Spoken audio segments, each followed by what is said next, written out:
Audio Jungle.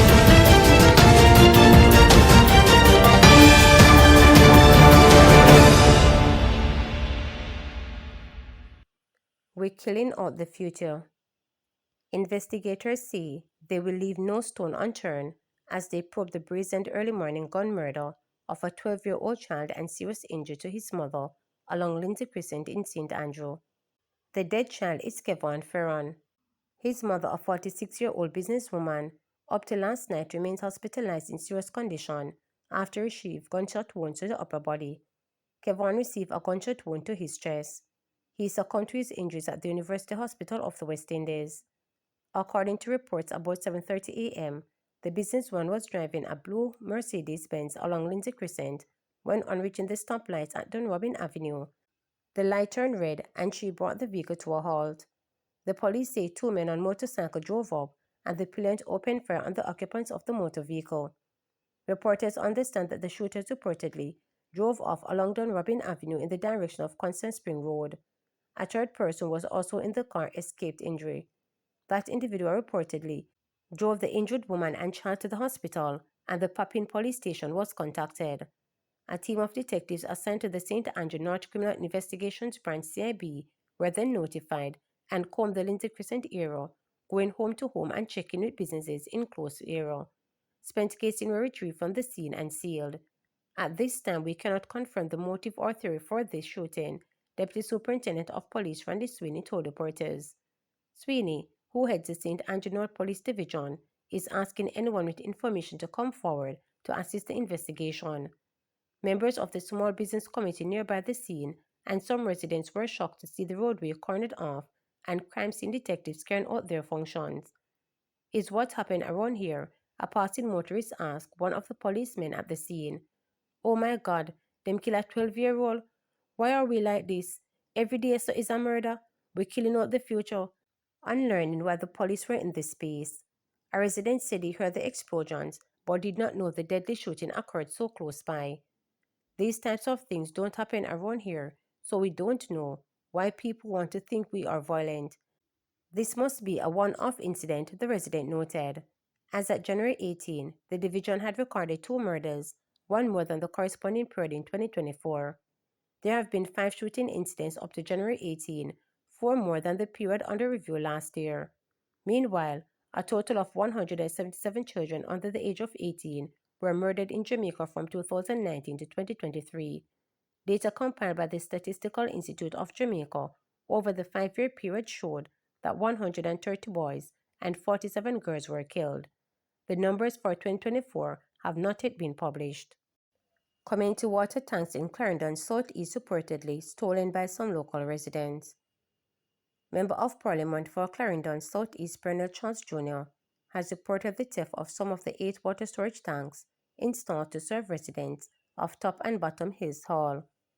Mr. Charles revealed on Friday that the tanks were installed in 2020 to increase water access and storage capacity for residents, only for 1 or 2 community persons had taken custody of some of them. We have called on the committee to protect the assets and the investments that we've made, he said, adding that 2 of the tanks were subsequently returned, and we expect that in short order, the rest will also return for the benefit of the entire community. Gangs are not your friends. Prime Minister Andrew Holness is appealing to law-abiding citizens in Spanish Town St. Catherine to not support gangs that have been wreaking havoc in the parish. There is a sense, and we have seen it displayed publicly, that somehow the gangs are protectors of the community or are your friends. The gangs are not your protectors. They are not your friends. They are using you, he pointed out.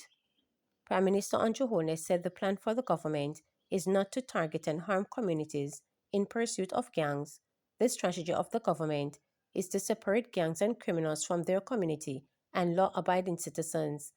I take this opportunity to appeal to the law-abiding citizens of Spanish Town not to support the gangs, not to be enlisted in their activities, he added. He was speaking against the background of the recent unrest in the town, which was sparked by the killing of an alleged gang leader by the police during the handing over of a house unit under the National Social Housing Program, NSHP, in Blackness, Westmoreland on Friday. The Prime Minister said the government is satisfied that the Jamaica Constabulary Force JCF has made the necessary allocation of manpower and other resources to bring the situation in Spanish Town under control. He noted that a briefing from the JCF to the National Security Council on January 23rd underscored that gangs continue to pose a clear and present danger and a threat to public order, citizen security, and public services and commerce in the town.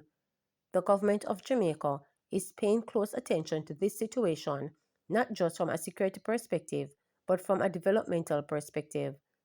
The government is investing several billion dollars into critical infrastructure such as Spanish Town Hospital, which is an over $2 billion investment, and the building of a new police divisional headquarters, which is another $2 billion, in addition to planned work on the roads and water he outlined. Holness said the administration will not allow gangs to derail or hijack the development plans for the town. Spanish Town has incredible opportunities. It has an incredible history. It has great commerce and great potential for development, but it is all being suppressed by gangs and crime. Let us see this as an opportunity to once and for all rid the community of gangs. The police have been instructed that in their activities in targeting the gangs, innocent citizens and law-abiding citizens must be protected. This is finally an opportunity for the liberation of Spanish Town and indeed other communities, he pointed out. The Prime Minister noted that gangs account for more than 70% of murders in Jamaica, and the security force has been able to reduce murders by targeting the gang members and eroding and depleting these capabilities. Last year, we can say we reduced murders by 20%.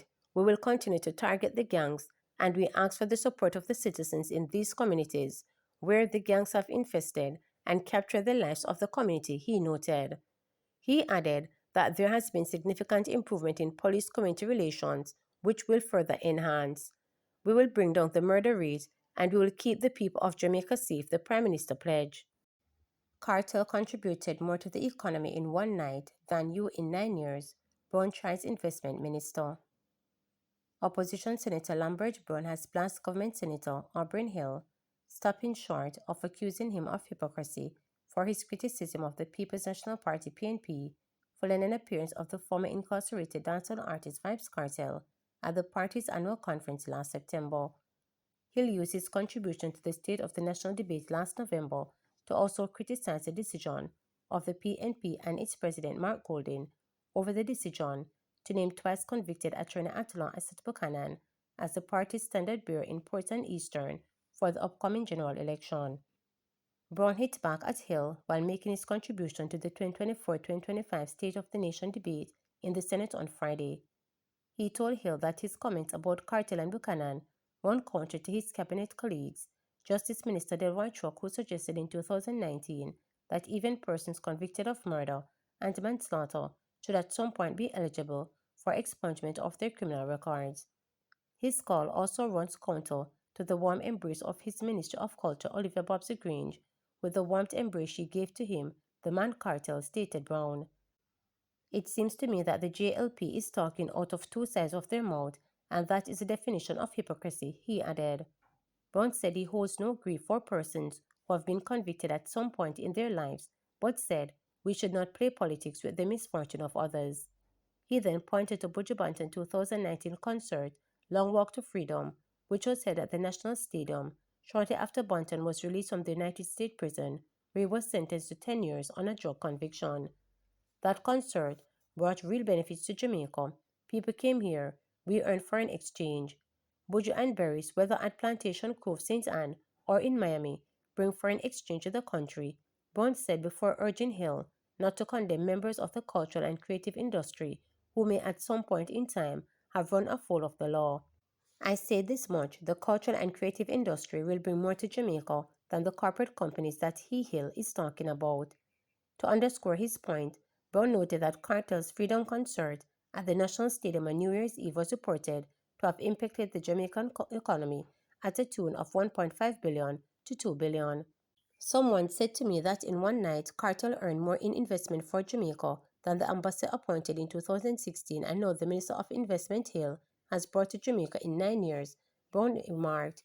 Continuing, he said, we should not be too quick to condemn others because while I do not equate These ex-convicts, which national heroes, history tells us that the 4 of them were convicted, he noted. The opposition senator told Hill that as a professed Christian, he should know that on that hill in Calvary, where there was an old rugged cross, people there were convicted too, and at least 2 of those convicts went on to paradise. Remember to subscribe, like, share, and click the notification bell for daily updates.